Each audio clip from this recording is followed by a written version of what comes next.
हरि ओम हरि ओम। गुरुर्ब्रह्मा गुरुर्विष्णु गुरुर्देवो महेश्वरः गुरु साक्षात् परब्रह्म तस्मै श्री गुरुवे नमः। शंकरं शंकराचार्यं केशवं बादरायणं सूत्रभाष्यकृतौ वन्दे भगवन्तौ पुनः पुनः। ईश्वरो गुरुरात्मेति मूर्तिभेदविभागिने व्योमवद्व्याप्तदेहाय दक्षिणामूर्तये नमः। कृष्णाय वासुदेवाय हरये परमात्मने प्रणतक्लेशनाशाय गोविन्दाय नमो नमः। गोविन्दाय नमो नमः। हरिः ओम। नारायण नारायण नारायण नारायण।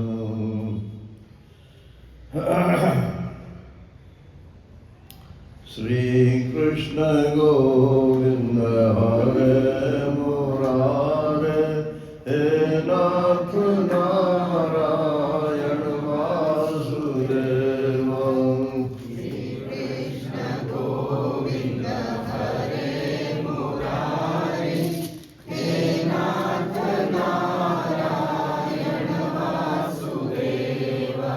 श्री कृष्ण गोविंद हरे मुरारे हे नाथ नारायण वासुदेव।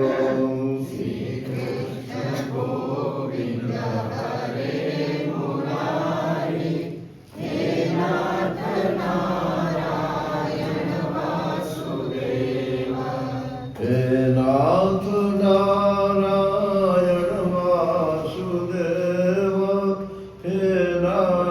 नारायण वासुदेव।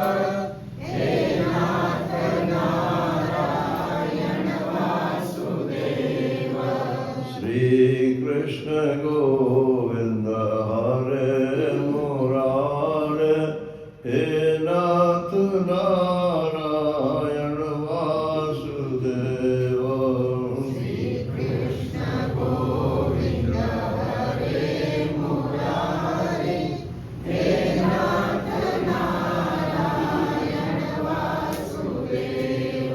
बोलिए वृंदावन बिहारी लाल की जय।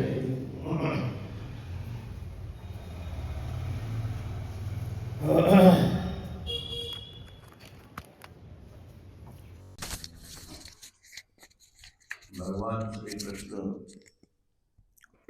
ने संकल्प कर लिया कि अब लीला का संवरण करेंगे।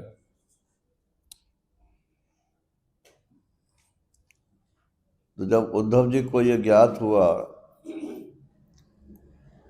तो उनके सखा हैं और मंत्री भी हैं द्वारका के, तो उनके पास पहुंच करके उन्होंने कहा कि हम तो बचपन से आपके साथ रहे हैं, आपके बिना हम नहीं रह सकते। अगर आप लीला संवरण कर रहे हो तो हमको भी अपने साथ ले चलो। भगवान ने कहा कि भाई मैं तुम्हें पीछे अपना प्रतिनिधि के रूप से छोड़ना चाहता हूँ।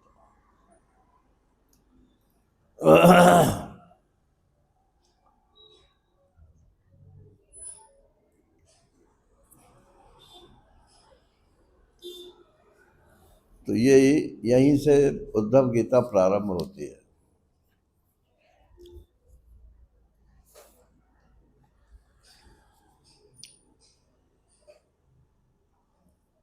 ऐसा है कि यदुवंश को तो ब्राह्मणों को मैंने शाप दिलवा दिया है, वो तो एक सप्ताह के अंदर आपस में लड़के मर जाएंगे। और जैसा आपको शायद ज्ञात भी होगा, वो सब ने शराब पी पी करके और फिर आपस में लड़ाई करके वो मर भी गए।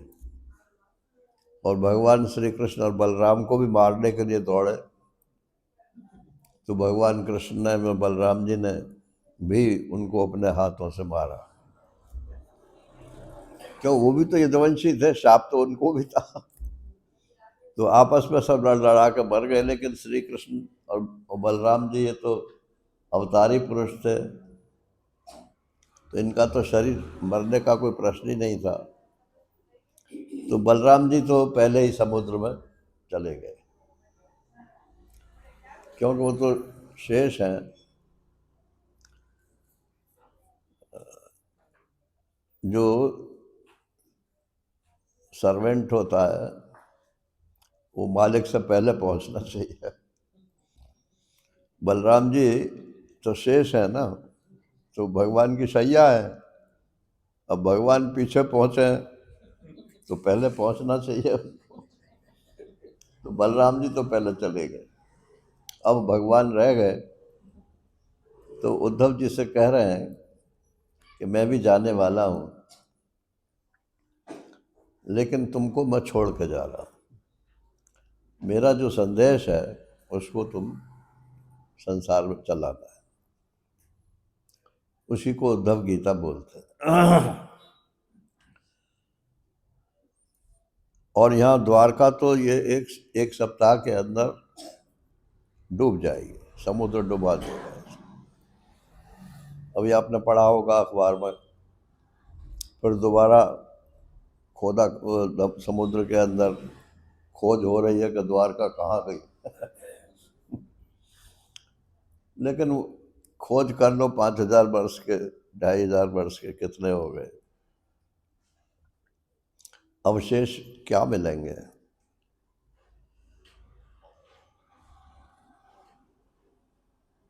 वो किसी उर्दू शायर ने कहा है कि जहाँ सिर रख दिया वही दरे जाना ना है। मंदिर में जाकर के प्रणाम करें क्या? बोले मंदिर में तो जाएंगे तो प्रणाम करेंगे ही करेंगे, लेकिन सब जगह परमात्मा है। जहाँ सिर रख दिया वही दरे जाना ना है। तो तुम, ये अयोध्या तो डूब जाए, सॉरी द्वारका तो डूब जाएगी, तो तुम यहाँ पे मत रह रहो, निकल जाओ। कहाँ जाऊं भगवान? बोले बद्रीनाथ चले जाओ, वो तपोभूमि है, वहीं रह करके तप करो। बिना तप के कोई किसी को सिखा नहीं सकता। तप का मतलब शरीर को कष्ट देना यही नहीं होता है।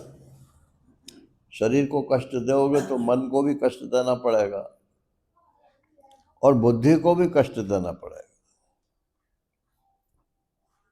बुद्धि का कष्ट ये है कि हम अपनी मारी न चलावें, जो शास्त्र में गुरुदेव से प्राप्त हुआ है उसी को ठीक समझें और उसी में अपनी बुद्धि लगाओ। ये भी एक तपस्या है।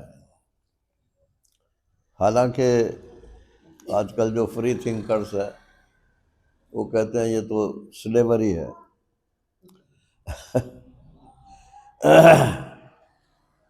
एक आदमी के पीछे लग गया, ये कोई बात हुई?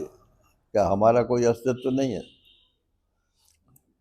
तो ठीक है, एक आध तुम अपना अस्तित्व मानो और अपने चलाओ, लेकिन न तो तुम श्री कृष्ण बन सकते हो और ना जो अपने महापुरुष हुए हैं वो भी नहीं बन सकते। जैसे शादियों के लिए कहते हैं कि marriages are made in heaven, ऐसे ये महापुरुष भी जो है अनेक जन्म संसिद्ध तत्वयाति परांगति। एक जन्म की तपस्या नहीं होती है तब महापुरुष बनता। तो तुम वहां जाकर के तप करो।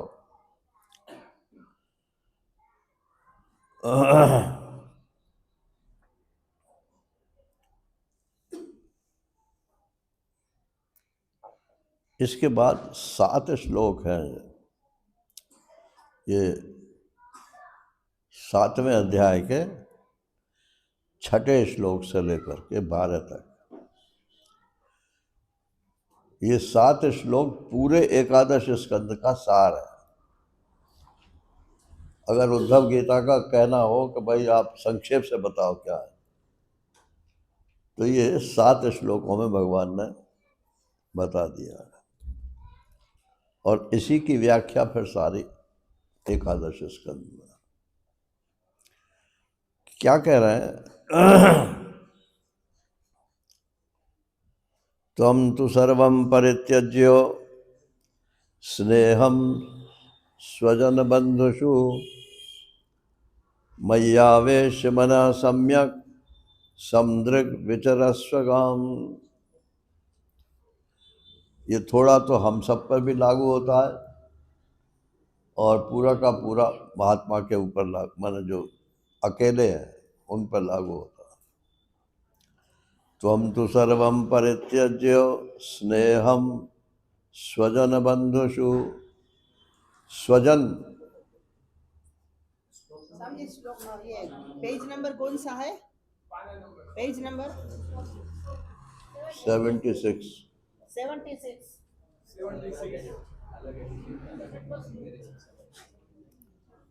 सातवें अध्याय का 6वां श्लोक।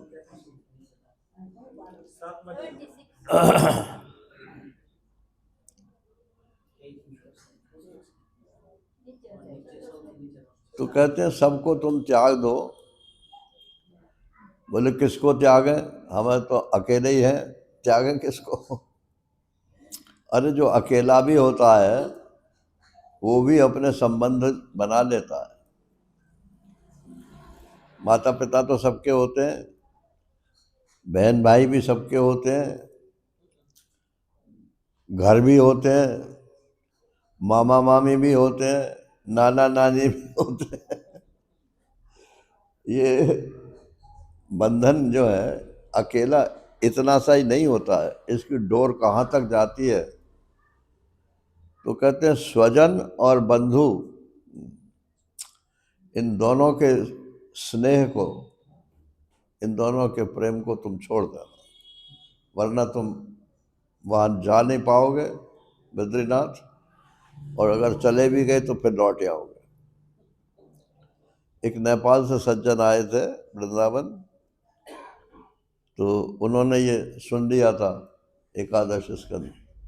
वो भागवत कथा तो होती रहती है आजकल सब जगह, तो बोले मैं तो बस अब वहीं बद्रीनाथ जा रहा हूँ।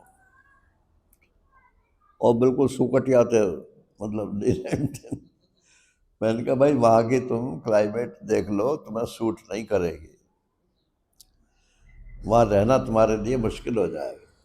बोले कोई बात नहीं है, तपस्या ही तो करनी है। उनके साथ जो आए थे उन्होंने भी मना किया, लेकिन वो नहीं माने और चले गए।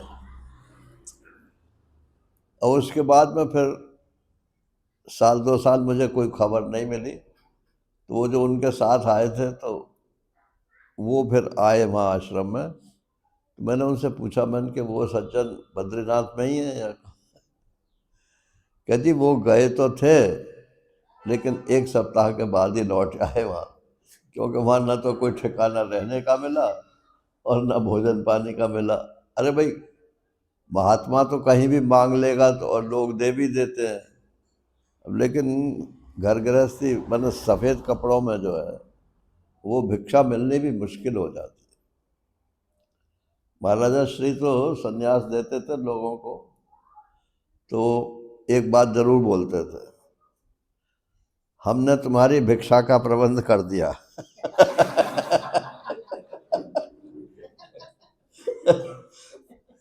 मगर आश्रम के, हमारे इस आश्रम के सहारे मत रहना। क्योंकि ये आश्रम मेरा नहीं है। ये ओंकारानंद जी जो महंत थे उस समय, बोले ये आश्रम ओंकारानंद जी का है, जैसे आप लोग आते हो ऐसे मैं भी आता हूँ और चला जाता हूँ। नारायण। बोले वो तो 1 सप्ताह में लौट आए बस।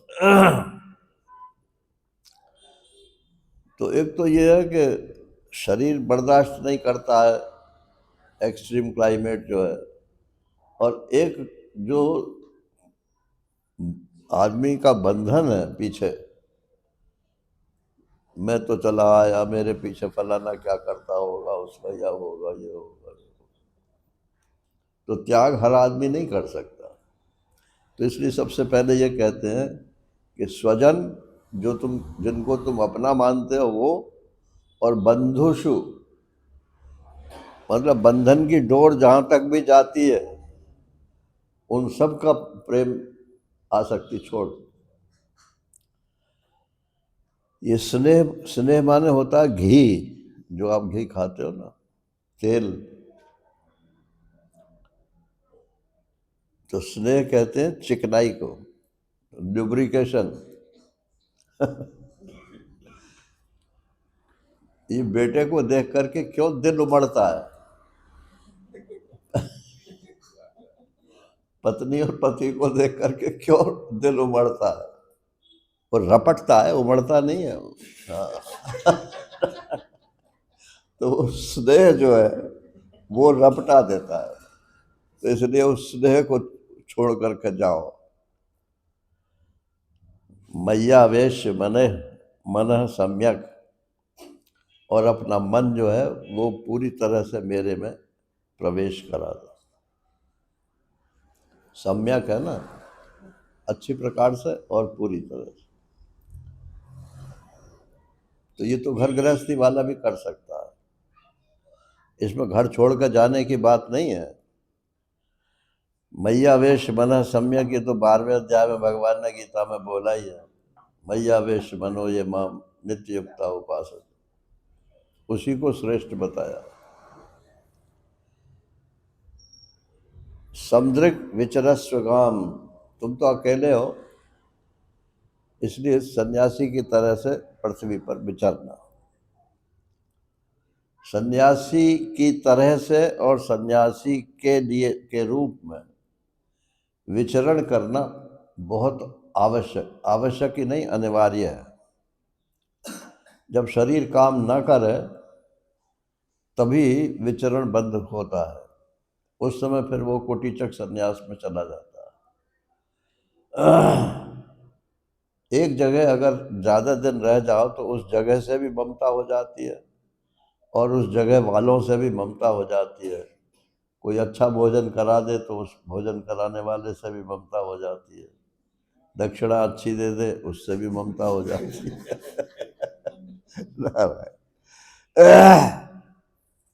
तो एक जगह मत रहो, ये अभिप्राय है। यदिदं मनसा वाचा चक्षुर्भ्याम श्रवणादिभिः नश्वरं गृह्यमाणं च विद्धि माया मनोमयम्। कहते हैं यदिदं मनसा, मन से जो कुछ भी, और वाणी से जो कुछ भी, और चक्षुर्भ्याम नेत्रों से जो कुछ भी, और श्रवणादि भी कान इत्यादि जितनी इंद्रियां हैं उनसे जो कुछ भी, गृह्यमाणम आप ग्रहण करते हो, उन सबको तुम नश्वर समझो। ये सब नाश होने वाले। नश्वर समझो का मतलब है ये नाश होने वाले हैं। अभी अभी तो हैं, अभी अगर आप समझ लोगे कि नाश हो गए तो फिर कोई काम ही नहीं कर सकते आप। ये धीरे धीरे सब विनाश की ओर जा रहा है। आपका शरीर ही विनाश की ओर जा रहा है तो दूसरों के शरीरों की भी वही गति होनी है। विद्धि माया मनोमयम, क्या समझे हम कि ये माया है और मनोमय है। सारे संबंध मनोमय है। जैसे मनोमय माने जैसे स्वप्न होता है, तो स्वप्न के पदार्थ जो होते हैं वहां बताओ मन के अतिरिक्त कुछ और होता है क्या? तो मन ही वहाँ पुरुष बन जाता है, मन ही वहाँ स्त्री बन जाता है, मन ही वहाँ मकान बन जाता है, नदी नाले सब मन बन जाते हैं, और उस समय सब वही सच मालूम पड़ता है। लेकिन जैसे ही नींद टूटती है सबसे पहला क्या ज्ञान होता है? अरे ये तो सपना था। मतलब उसकी नश्वरता जो है सबसे पहले मालूम पड़ती है। स्वप्न काल में स्वप्न को मिथ्या नहीं जाना जाता, लेकिन जागृत काल में स्वप्न को प्रथम जो स्मृति होती है स्वप्न की, वो नश्वरता की होती है। तो ये संसार के बारे में ये पक्का रहना चाहिए कि ये विनाशी है, विनाशी है, विनाशी।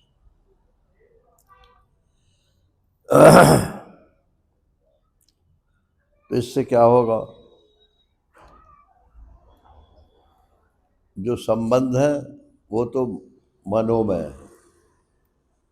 और बोले ये संसार का जगत जो है ये इस स्थूल रूप, ये तो ठोस है। बोले ये भगवान की माया, इसको आप खत्म भी नहीं कर सकते, इसकी नेचर को आप समझ सकते। ईश्वर ने ये सृष्टि बनाई है, देखो, भोगने के लिए नहीं बनाई है। हम भोगते क्या है, स्वप्न में सारे भोग भोगते हैं, तो सब मनोमय ही तो होते हैं। शायद इसमें ही है या कहीं और जगह है। स्वप्न में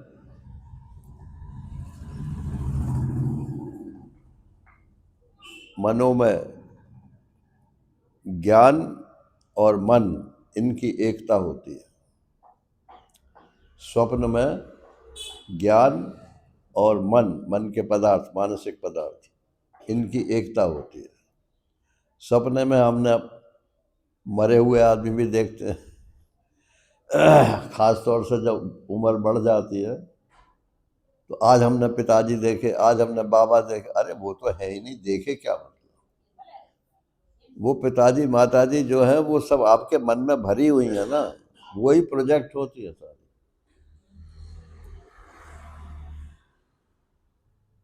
तो ये मनोमय, माने वहाँ ज्ञान तो हो रहा है कि ये मेरे पिताजी हैं, लेकिन मन के अलावा और कुछ नहीं है।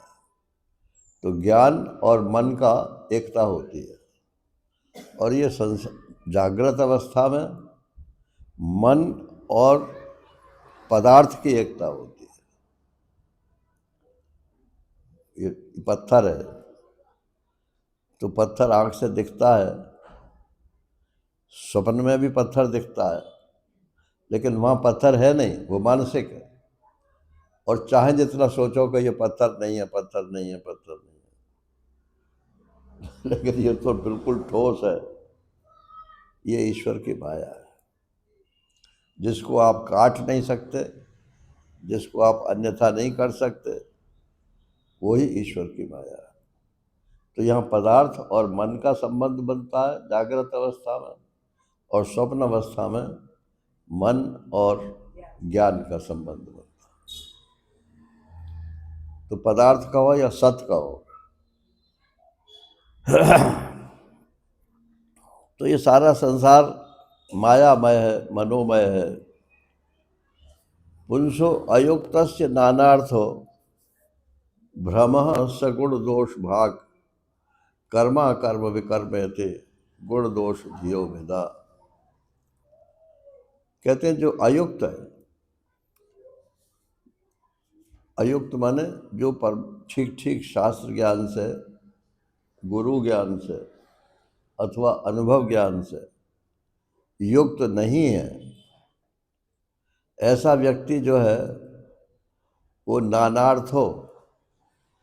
अर्थ माने वस्तु, अर्थ तो दिखता है इंद्रियों से, लेकिन उसमें ये फूल है, ये घड़ी है, ये आँख से तो सिर्फ वस्तु दिखती, पदार्थ दिखता है, लेकिन ये नाम कहाँ से आ जाता है? नाम तो भीतर भरे हुए। तो नाना अर्थ माने अर्थ में नानात्व जो है, ये भ्रम है, मन है। एक होता है अज्ञान और एक होता है भ्रम। जैसे हम वेदांत में दृष्टांत तो रस्सी सांप का देते हैं। एक माताजी थी, तो उनके पति महोदय जो है वो वेदांत टेप से सुनते थे, तो उसमें ये रज्जु सर्प का दृष्टांत तो रोजाना ही आता था। तो माता जी कहती कि ये क्या सुनते हो तुम, ये रोजाना सांप निकलता है और रोजाना घुस जाता है।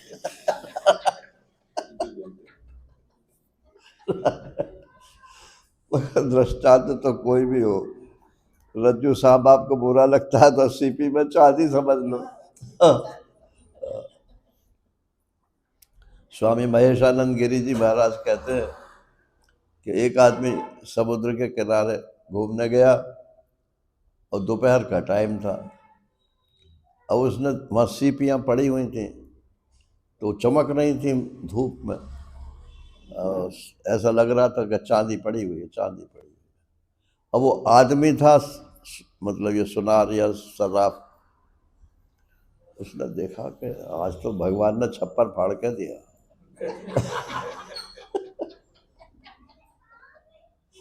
फिर कैलकुलेट किया कुल कितनी चांदी होगी, और इतने करोड़ की हो गई। बड़ा खुश, इतने में उसका मित्र भी आ गया। बोले क्या क्या बात है भाई? बोले आज भगवान ने छप्पर फाड़ के दिया। क्या बेवकूफ, ये चांदी नहीं है, सीपी है। क्या सीपी? नहीं नहीं, चांदी है। उसने कहा देख दिखाता हूँ मैं तुझे। तो उसने वो सीपी उठाई और उसको जब पास को लाया तो सीपी थी ही थी वो। तो माथा पकड़ के बैठ गया। तू कहाँ से आ गया? नहीं नहीं आता तो कुछ कुछ टाइम तो मैं खुश रहता।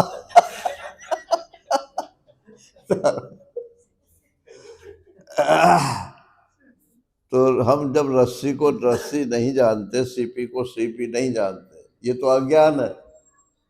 लेकिन जब उसे सांप जानते हैं या चांदी जानते हैं, ये भ्रम है। महाराजा श्री भ्रम का अर्थ करते हैं कि नेत्र की दृष्टि जो है आंख से निकल करके वस्तु तक गई और उसके रूप को लेकर के फिर वापस आई। तो ये जो इसने नेत्र की दृष्टि ने चहलकदमी की ना, भ्रमण किया, यहाँ से निकल किया और फिर वापस आ गए, तो भ्रमणम भ्रमः। ये जो भ्रमण है नेत्र दृष्टि का, यही भ्रम उत्पन्न करता है सारा। तो कहते हैं कि इस संसार में कोई भ्रम है नहीं, नाना तो है नहीं, लेकिन जो अयुक्त है, जिसको ठीक ठीक ज्ञान नहीं है, उसे नानापना भी दिखता है और नारायण भ्रम भी हो जाता है कि ये चीज फला ही है। नानार्थो भ्रमः स गुण दोष भाग। जब ये हो गया कि भाई ये चांदी है तो इसको पैसे बनाओ इसके, और अगर ये हो गया कि सांप है तो लाठी मारो इसमें, उसी हिसाब से प्रतिक्रिया होगी ना।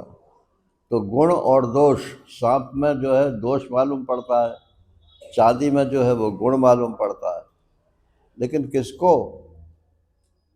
उसी को जो अयुक्त, जो वस्तु को ठीक ठीक नहीं जानता। ऐसे व्यक्तियों के लिए शास्त्र ने कर्म का विधान किया है कि अच्छा तुमको सांप ही मालूम पड़ रहा है ना, तो अभी सांप की पूजा करो। तो सांप चला जाए। तो हे सर्प, और उसको मंत्र भी बता दिया सांप का, नारायण, हे सांप देवता, आप हमारे ऊपर, हमारे कुल के ऊपर प्रसन्न रहना। अच्छा, सर्प जो है वो लक्ष्मी भी प्रदान करता है, ऐसा लोगों में विश्वास है। अगर सांप घर में आ जाए तो मारो मत उसे। मैं जहाँ रहता था तो वो वहाँ सांप बिच्छू ये सब जो है बराबर में जंगल था तो वहां से आ जाते थे घर में। तो एक पड़ोसी कहते अरे मारना मत, मारना मत, चला जाएगा, चला जाएगा। और अपन लोग तो जो है कांप रहे थे डर के मारे कि कहीं काट न ले। तो हम खुद तो नहीं मारते थे, लेकिन क्योंकि इतनी हिम्मत भी नहीं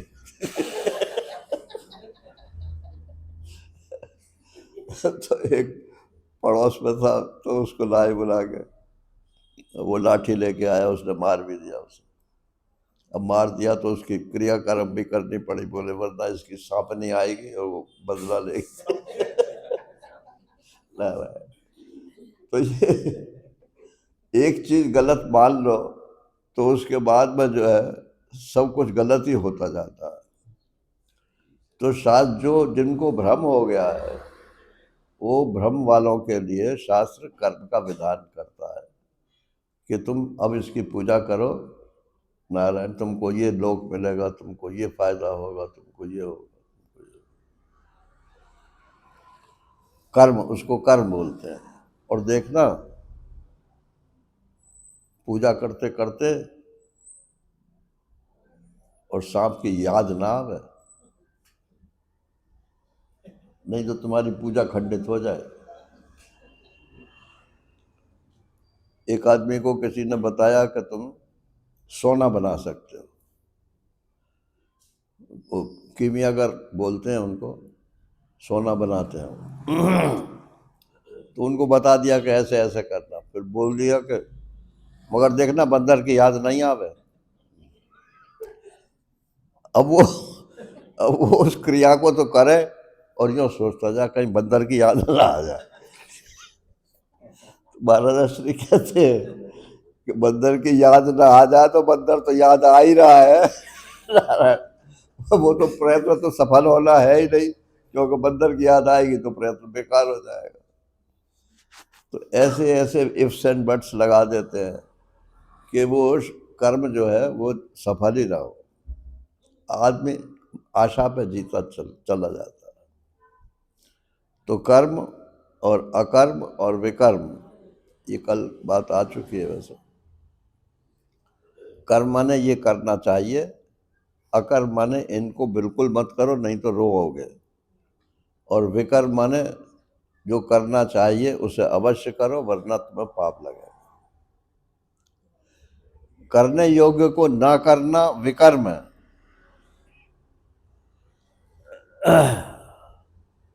और जो करने योग्य है ही नहीं उसे जबरदस्ती कर्म करना जानते हुए भी वो अकर्म है।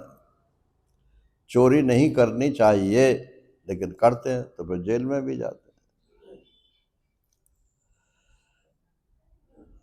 माता पिता को रोजाना प्रणाम करना चाहिए, नहीं करते तो वो विकर्म। और जो करते हैं वो उनके लिए कर्म है। तो कर्म कर्म विकर्म थे गुण दोष धियो विधा। जिनकी बुद्धि में गुण और दोष का भेद बैठ गया है उनके लिए शास्त्र में कर्म अकर्म और विकर्म का विभाग किया गया है। तस्मात् युक्त इंद्रिय ग्रामो युक्त चित्त इदम जगत आत्मनि ईक्षस्व विततम आत्मानं मयि अधीश्वरे। अब ये शुद्ध आध्यात्मिक श्लोक है। तस्मात् इसलिए युक्त इंद्रिय ग्राम हो, जो इंद्रियों का समूह है माने सभी इंद्रियां, इनको रोको। युक्त माने इनको रोको। रोको से मतलब सिर्फ वही व्यवहार करो जो आपको करना चाहिए, विकर्म या अकर्म मत करो, कर्म ही करो। तस्मात् युक्त इंद्रिय ग्रामो युक्त चित्त, और अपने मन को जो है डामाडोल मत होने दो, चंचल मत होने दो। चंचलम ही मना कृष्ण प्रमाथि बलवदृढ़म। अर्जुन कहता है महाराज ये मन तो बहुत चंचल है, ये तो रोका नहीं जा सकता। तो भगवान ने क्या कहा, अभ्यासेन तु कौन्तेय वैराग्येण च गृह्यते। अभ्यास और वैराग्य इसके द्वारा इसको ग्रहण किया जा सकता, रोका जा सकता है ये नहीं कहा भगवान ने, क्योंकि रोका जा सकता ही नहीं है। जिसका स्वरूप ही चंचल है उसे आप कब तक रोक के रखोगे? वो तो जहां आपने अपना कंट्रोल छोड़ा और वो फिर से चल हो जाएगा। तो बोले समाधि कैसे लगेगी? फिर समाधि में मन एक जगह स्थिर होता है फॉर टाइम बीइंग, हमेशा के लिए स्थिर नहीं होता है। कितनी देर समाधि लगती है? जिनकी लगती हो वो बता सकते हैं। ये शास्त्र में तो समाधि के बारे में बहुत सुनते हैं, लेकिन लगती कितनों की?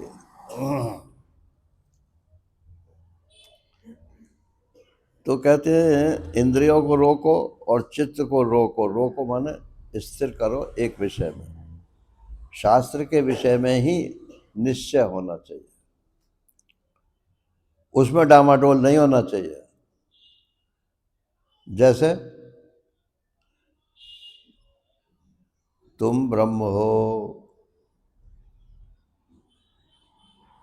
शायद मैं ब्रह्म ना हूं, लगता तो नहीं है कि मैं ब्रह्म हूं, तो डामाडोल हो गए नहीं? बोले जब अनुभव ही नहीं है तो डामाडोल तो होंगे। बोले ठीक है, डामाडोल हुए, फिर दोहराओ, नहीं नहीं मैं ब्रह्म ही हूं। अब ही और लगा दो, अब फिर डामाडोल हो गए। बोले ना ना मैं ब्रह्म ही हूं। जा रहा है, मतलब अपने निश्चय को बदलो मत, कहने का मतलब। शास्त्र का निश्चय हो या गुरुजी ने कह दिया हो या माता पिता ने कह दिया हो या धर्म शास्त्र ने कह दिया हो। अब विवाह करके लाते हैं नारायण, तो धर्मशास्त्र के अनुसार विवाह करते हैं। तो अपने यहाँ तो पता नहीं, यहाँ का तो अपने यहाँ तो जो लड़का लड़की बैठते हैं तो पंडित जो है वो जो कपड़ा ऊपर से आंचल आंचल बोलते हैं, तो उसमें गांठ लगाता है और कहता है कि आज से तुम दोनों पति पत्नी हुए। तो महाराज श्री कहते हैं कि बमना माने ब्राह्मण ने, बमना ने गांठ तो मारी बाहर और लग गई भीतर।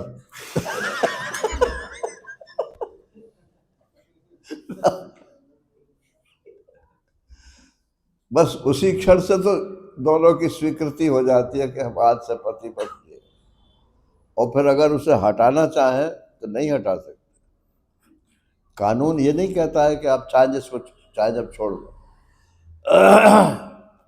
स्पेशल सर्कमस्टांसेस में अलाउ करता है कानून, धर्मशास्त्र वो भी अलाउ नहीं करता।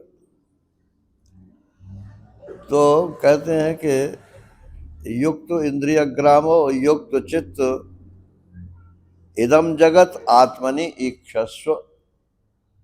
और ये जो जगत है, एक होता है संसार और एक होता है जगत। शब्दार्थ तो दोनों का एक ही है, जगत माने भी संसार और संसार माने भी जगत, लेकिन इनकी जो व्युत्पत्ति है वो अलग अलग है।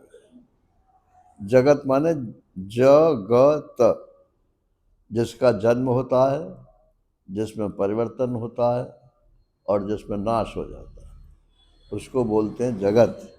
ये माया का कार्य है जगत। और संसार उसको कहते हैं कि जो सरकता है, जो एक सा नहीं रहता। अच्छा, मैं इस शरीर वाला हूं और इतनी उम्र हो गई, तो क्या हमेशा से ऐसा ही था? पहले जन्म में भी क्या ऐसा ही था? ये परिवर्तन हो गया ना। सुबह कोई कह रहे थे कि बचपन में मैं 5 साल का था, 6 साल का था, मेरा शरीर छोटा सा था।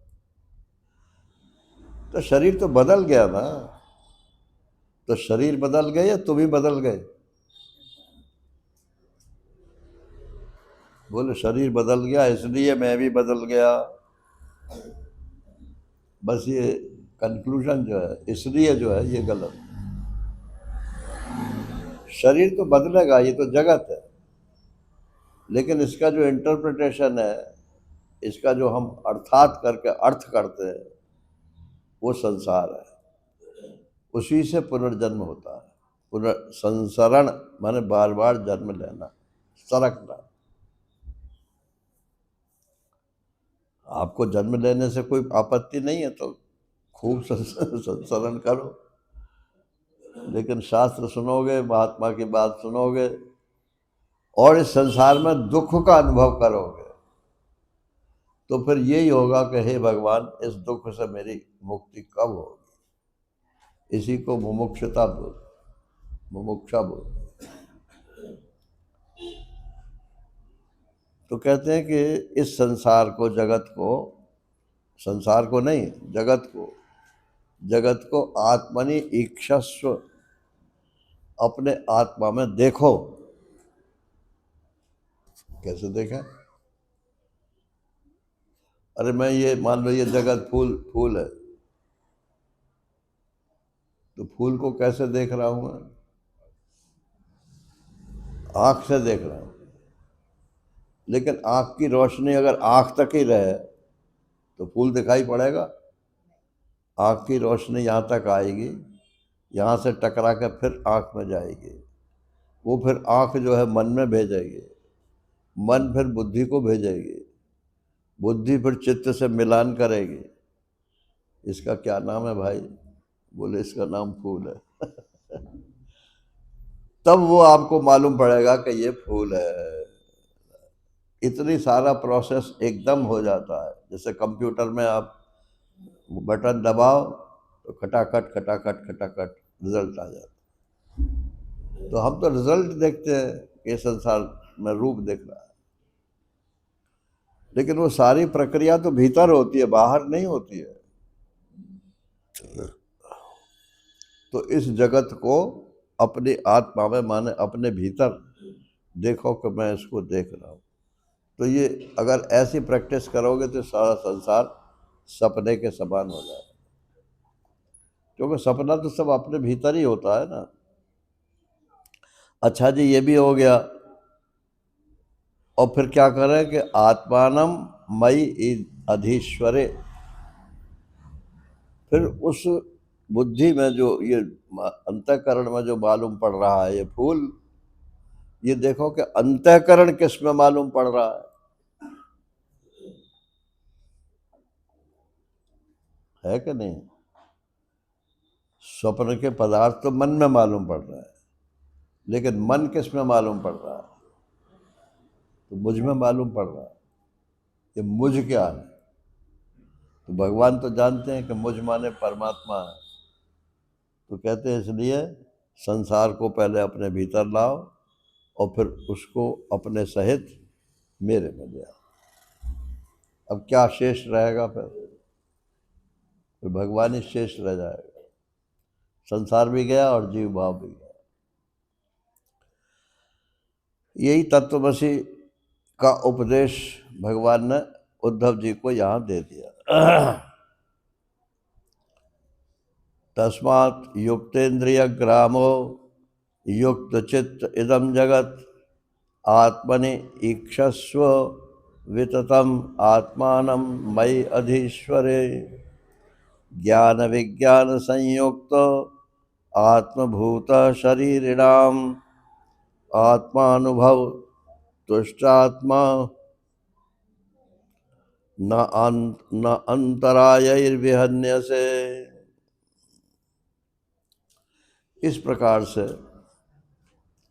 शास्त्र में एक तो परमात्मा का ज्ञान है और एक उसकी निष्ठा की बात कही जाती है। जहाँ ही लगा हुआ हो वो निष्ठा की बात, तुम ब्रह्म हो ये ज्ञान है, तुम ब्रह्म ही हो ये निष्ठा है, मैं ब्रह्म हूँ ये ज्ञान है, मैं ब्रह्म ही हूँ ये निष्ठा है। तो ज्ञान और फिर उसके बाद विज्ञान माने निष्ठा। तो ज्ञान विज्ञान संयुक्त जिसको इस प्रकार से आत्मा का ज्ञान विज्ञान हो गया, आत्मभूतः शरीर नाम, तो ये सब आत्मा ही उसके लिए हो जाता है। वो इसलिए अपने आत्मा के अनुभव में संतुष्ट रहता है। अब दुनिया की कोई परेशानी, दुख, अज्ञान, पुनर्जन्म कुछ उसे पीड़ित नहीं कर सकती। उद्धव जी ने कहा महाराज फिर उसका व्यवहार कैसे होता है? तो बोले व्यवहार बालक के समान होता है। जैसे बालक जो है वो गुण बुद्धि से पिताजी को नमस्कार करो तो हाथ जोड़ के नमस्कार कर लेता है, किसी ने कहा है इसलिए नमस्कार कर लेता है, उसको गुण बुद्धि से नमस्कार नहीं करता। तो यहाँ कहने वाला कौन है? शास्त्र और गुरु। महाराजा श्री तो कहते हैं कि अगर गुरु शास्त्र के विरुद्ध बोलता है तो वो गुरु नहीं है।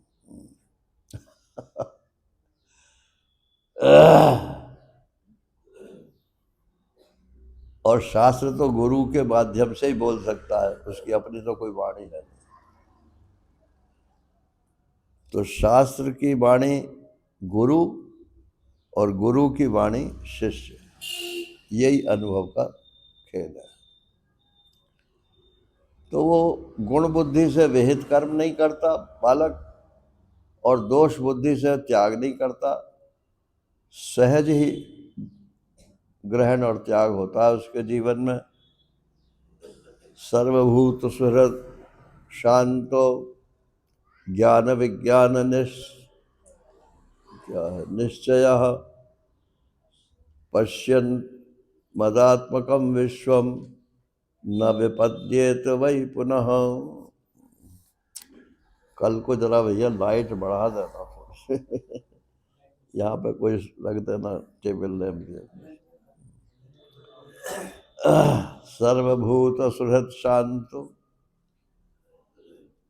ये व्यवहार है उसका। और ये व्यवहार जब तक आप किसी महापुरुष को करते हुए देखोगे नहीं, तब तक केवल शास्त्र से पढ़ करके नहीं होता। अब मैं आपसे क्या कहूँ, मैंने बहुत महात्माओं का साथ भी किया है, व्यवहार भी देखा है, लेकिन ये जो है ये सिर्फ अपने महाराजा श्री में ही देखा। वो बालक भी अगर सामने आ जाता तो बालकों की सी चेष्टा कर उसको खुश कर।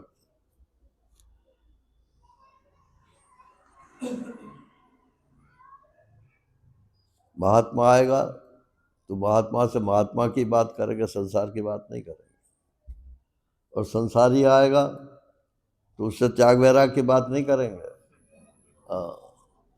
जब तक कि वो खुद ना पूछे कि महाराज हम तो छोड़ना चाहते हैं, कैसे छोड़े, तो बोलेंगे वो। लेकिन ये नहीं कि अब तो बुढ़ा हो गया सब छोड़ दे वो कहते जब सब ब्रह्म ही है, सब परमात्मा ही है, तो इसमें ग्रहण और त्याग की कहाँ रेखा बनती है? जिसके लिए रेखा बन रही है उसके हिसाब से जवाब दे दो। तो सर्वभूत सुहृद, सब भूतों का भला चाहने वाला है और शांत है, माने वासना नहीं है। और ज्ञान विज्ञान निश्चय, बुद्धि में शास्त्र में आत्मा परमात्मा जगत का जो जैसा स्वरूप बताया है वैसा ही उसका निश्चय है और वैसी ही उसकी धारणा है, निश्चय विज्ञान है। पश्यन् मदात्मकम, और सारे संसार को, विश्व को वो मेरा स्वरूप ही समझता है। पश्यन् मदात्मकं विश्वम न विपद्येत वही पुनः। अब उसके लिए कोई विपत्ति नहीं है। पुनर्जन्म उसका होगा कि नहीं होगा? बोले वो तो कभी नहीं हुआ, तो अब आगे क्या?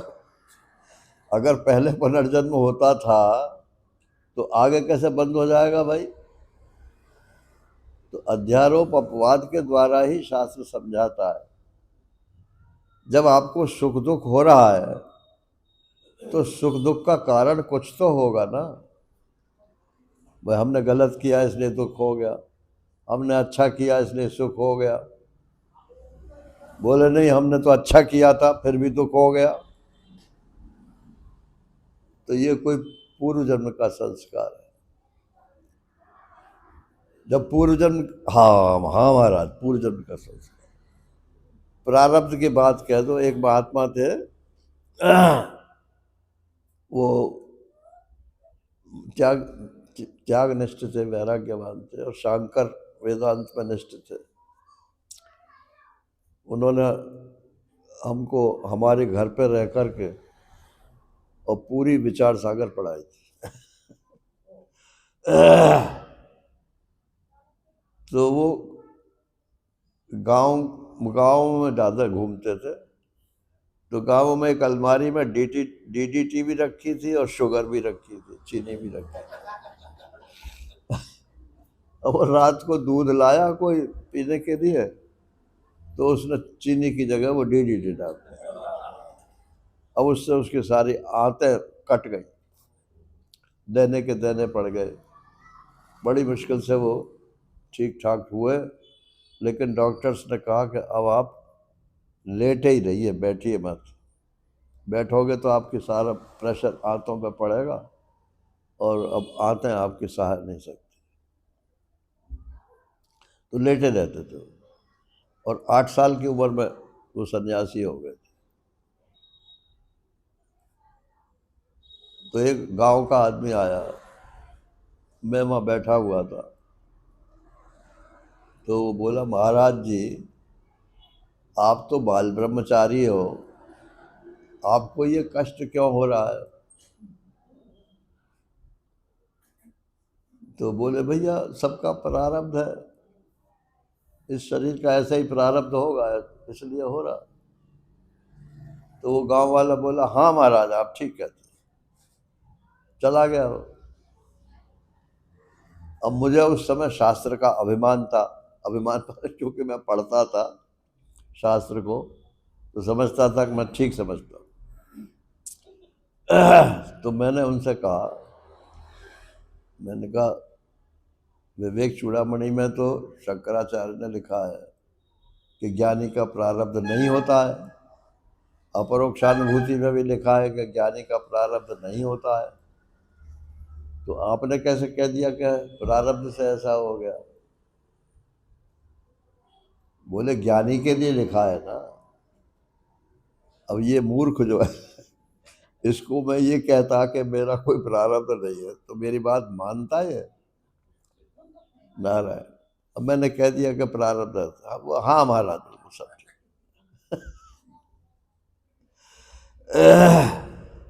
लेकिन इसका ये मतलब नहीं है कि आप या हम भी कहने लगे कि प्रारब्ध नहीं, क्योंकि शंकराचार्य ने ज्ञानी के लिए लिखा है कि अगर ज्ञानी हो, पहले ये निश्चय कर लो कि आप ज्ञानी हैं कि नहीं। अभी तो हम ज्ञान के साधक हैं, ज्ञानी नहीं है।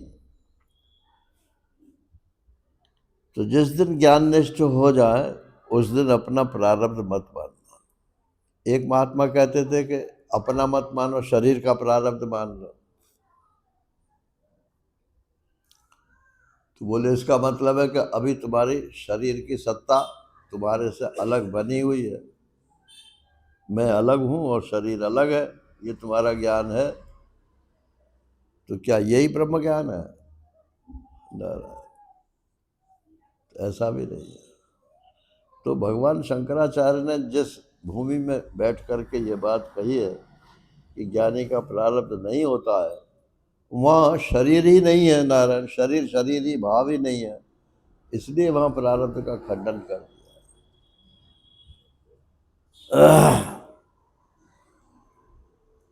तो न विपद्येत, बोले उसका पुनर्जन्म होगा कि नहीं होगा? न विपद्येत, अब पुनर्जन्म छोड़ो, कोई जन्म नहीं होगा। महाराजा श्री ने तो जन्म की बात परिभाषा ही बदल दी है। उन्होंने कहा देह से देहांतर की प्राप्ति, यानी एक देह छूट गया और दूसरा देह मिल गया, इसी को पुनर्जन्म कहते हैं ना। तो देह से देहांतर की प्राप्ति का नाम पुनर्जन्म? बोले ऐसा नहीं है, भाव से भावांतर की प्राप्ति का नाम पुनर्जन्म। मैं कौन हूं?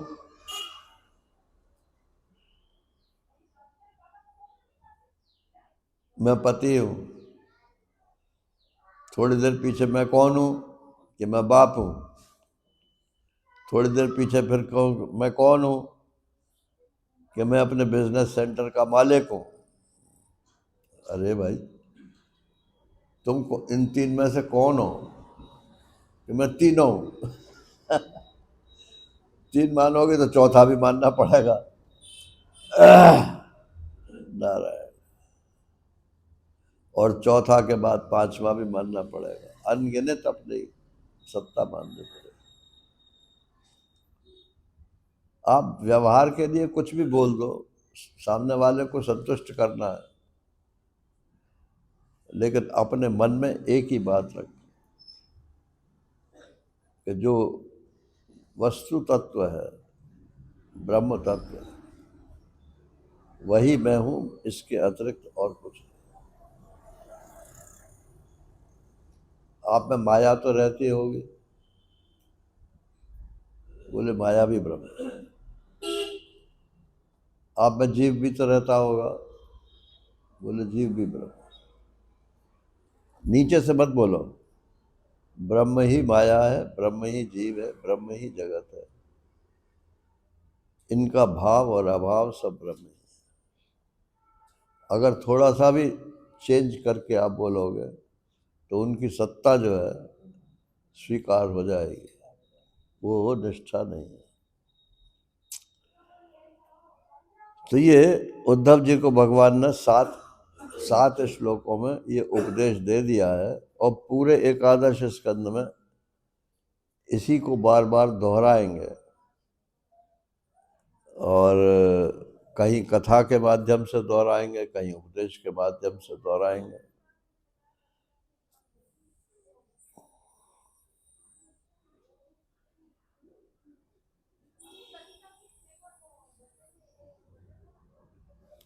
अब उद्धव जी प्रश्न करेंगे कि महाराज, ये तो आपने बहुत कठिन रास्ता बता दिया,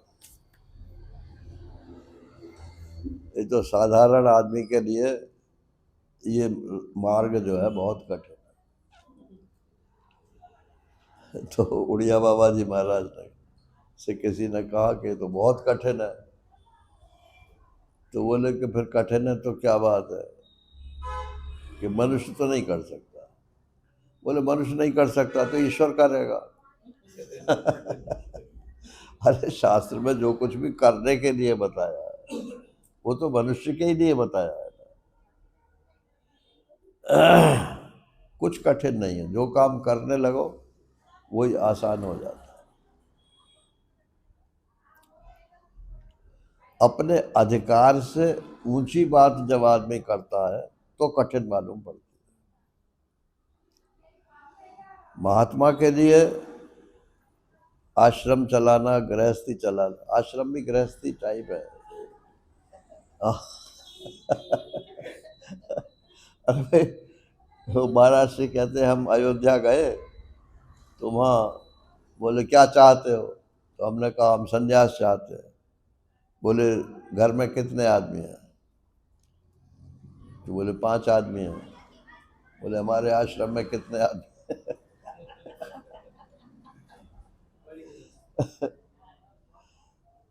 तो बोले होंगे 500 आदमी। तो बोले तुम 5 के का व्यवहार नहीं कर सकते, तुम विद्वान हो, सन्यासी हो जाओगे तो आश्रम जरूर बनाओगे।